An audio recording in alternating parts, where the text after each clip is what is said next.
Municipal committee Pano Aqil में chief municipal officer की अदम तैनाती, मुलाजमीन रमजान अल मुबारक में तनख्वाहों की अदायगी से महरूम। वजीर बल्दियात और सेक्रेटरी लोकल गवर्नमेंट से नोटिस लेकर CMO की तैनाती की जाए, जब चीफ अकाउंट्स ऑफिसर को सिग्नेचरी पावर दिए जाएं। बसूरत दीगर आज से मुलाजमीन काम छोड़ एहतजाज पर मजबूर हो जाएंगे। मुलाजमीन का पुनो आकिल प्रेस क्लब पर एहतजाज। कराची सखर पुनो आकिल म्यूनसिपल कमेटी पुनो आकिल में chief municipal officer Sajjad Ali Umair का गुज़श्ता माह की 25 को तबादला कर दिया गया था।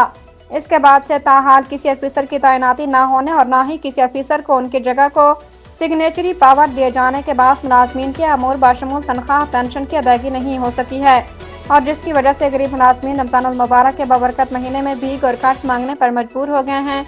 इन ख्यालात का इजहार all Pakistan local government workers federation Sukkur division के सदर अब्दुल मजीद दस्कानी, जनरल सेक्रेटरी मोहम्मद नवाज जमानी, मरकजी deputy general secretary Ali Mardan Sheikh, मकामी रहनुमा रफ़ीक चाचड़, इमदाद जस्कानी, जावेद कुराई, मोहम्मद नवाज शेख और दीगर ने अपने मुश्तरका अखबारी एलामिया में किया है।